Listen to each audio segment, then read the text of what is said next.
You're standing on a busy Tokyo street corner in 1985, and you need to meet your friend, but you have no idea where they are. No text message, no phone call, no GPS. You're just waiting.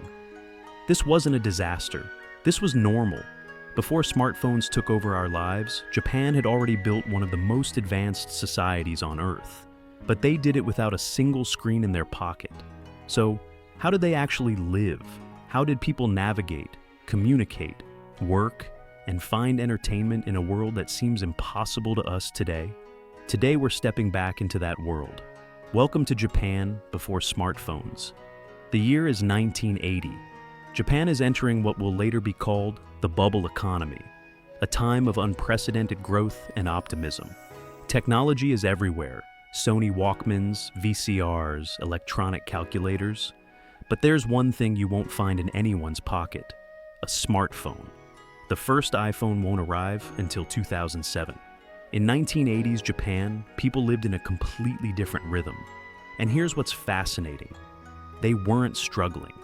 They had systems, routines, and social contracts that made everything work. In fact, many Japanese people today look back at this era with deep nostalgia, not because technology was better, but because life felt simpler. If you're enjoying this journey back in time, hit that like button and subscribe to Japan Time Capsule. We're preserving these memories, one video at a time. Start. Let's start with the most basic question. How did people stay in touch? Meeting without texting. In the 1970s and 80s, if you wanted to meet someone, you made a plan and you stuck to it. There was no running 10 minutes late text, no last-minute changes. You said, meet me at Shibuya Station under the Hachiko statue at 3 p.m. And you showed up. If someone was late, you waited, sometimes for 30 minutes, sometimes for an hour. This created something we've almost completely lost today: commitment. Your word was everything because there was no backup plan. But what if you absolutely needed to reach someone urgently? Public payphones everywhere. Japan had one of the most extensive payphone networks in the world. By the 1980s, there were over 900,000 public phones across the country. Green phones for local calls, red phones that could connect you anywhere in Japan. These weren't just backup options, they were lifelines. Salarymen would line up at phone booths during lunch breaks to call their offices. Students would use them to call home after cram school. Lovers would have long conversations, feeding coin after coin into the slot. And here's something younger generations won't believe. People memorized phone numbers, not just their own, but their friends, their parents, their workplace. Your brain was your contact list. But communication wasn't just about phones. The lost art of writing letters were still a major form of communication. Not emails, physical letters. Japanese stationery culture was huge: beautiful paper, elegant envelopes, careful handwriting. People would write to friends, to family in other cities, even to romantic interests. And they waited, sometimes a week, for a reply. That anticipation, that patience, it's something we've completely lost. Getting lost was normal. Picture this. You're visiting a new neighborhood in Tokyo. You have an address but no GPS. How do you find it? You don't. At least, not easily. Japanese addresses don't work like Western addresses. Instead of streets, Japan uses blocks. And those blocks aren't always numbered in order. Even locals got confused. Paper maps were essential. Every car had a massive folded map in the glove compartment. Every household had a neighborhood map posted near the door. When you gave someone directions, you often drew a little map on paper with landmarks. Turn left at the blue vending machine, walk past the ramen shop, it's the third building. People became incredibly observant. They noticed details, shops, signs, the shape of buildings, because that's how you found your way. Asking for directions. But the most common navigation tool? Human beings. If you were lost, you asked someone. And here's the beautiful part. People helped. Elderly shopkeepers would walk you halfway to your destination. Salarymen would stop and draw detailed maps. Police boxes, called koban, were specifically designed to help people find addresses. This created thousands of small human interactions every single day. Interactions that don't happen anymore, because now we just stare at our phones. If you're loving these glimpses into old Japan, don't forget to subscribe. There's so much more to discover. Arcade culture entertainment in 1980s. Japan didn't happen on a screen in your pocket. It happened in physical spaces. Arcades were massive, not just game centers, but entire buildings filled with everything. Video games, crane machines, photo booths, and the distinctly Japanese phenomenon, purikura, decorative photo stickers. Teenagers and young adults spent hours there, not because there was nothing else to do, but because being together, in person, was the entire point. Pachinko parlors. For older generations, especially salarymen, pachinko parlors were the escape.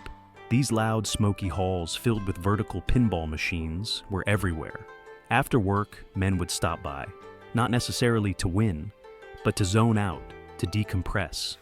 It was a ritual, and rituals mattered. Karaoke revolution. Then there was karaoke. Invented in Japan in the 1970s, it exploded in the 80s. But unlike today's karaoke apps, you had to go somewhere. You rented a private room, brought your friends or coworkers, and sang your heart out. Karaoke wasn't just entertainment, it was social glue. It's where relationships were built, where hierarchies softened, where shy people found their voice. Television was king. But the center of home entertainment? Television. Families gathered around the TV every night. There were only a handful of channels, NHK, Fuji TV, TBS, so everyone watched the same shows.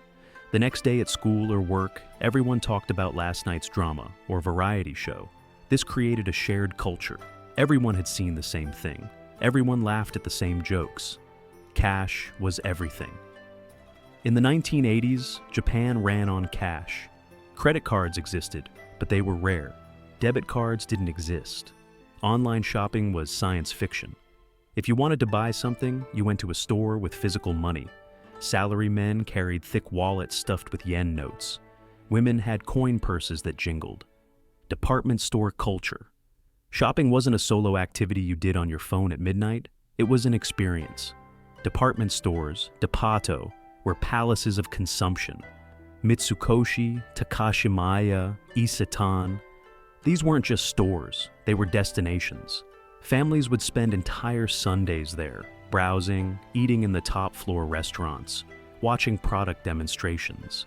Staff wore uniforms and white gloves. They greeted you with deep bows. Service was an art form. No Amazon, no convenience.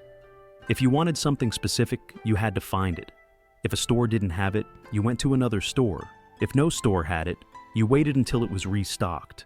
There was no add to cart button, no next day delivery. Patience wasn't a virtue, it was a requirement. But here's what's interesting. People didn't feel deprived, they felt content, because they didn't know any other way. The fax machine era. In Japanese offices, the fax machine was king. Documents were faxed back and forth, sometimes dozens of times a day. Contracts, memos, reports, everything came through that loud beeping machine. And here's the thing, it worked. Japan built an economic superpower on fax machines and landline phones, pagers and beepers. For people who needed to be reached urgently, there were pagers, small devices that vibrated and displayed a phone number. When your pager went off, you found the nearest payphone and called back. Doctors had them, businessmen had them. They were status symbols. Face-to-face was everything. But most business happened face-to-face. Meetings were in person.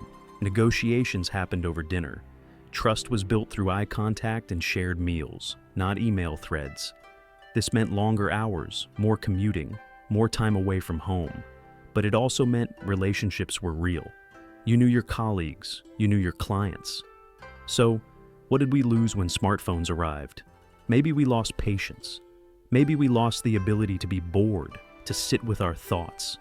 Maybe we lost some of those small human connections, asking for directions, waiting for a friend, writing a letter. But here's the truth. We also gained something incredible. Connection across distances. Information at our fingertips. Efficiency that makes life easier in countless ways. Japan before smartphones wasn't perfect. It was harder in many ways. But it was real. It was human. It was lived at a different pace. And maybe, just maybe, there's something we can learn from that slower, more intentional way of living. If this journey through Japan's past resonated with you, please hit that like button and subscribe to Japan Time Capsule. We're keeping these memories alive, and we'd love for you to join us. What do you remember most about life before smartphones? Drop a comment below. I read every single one. Thanks for watching. See you in the next Time Capsule.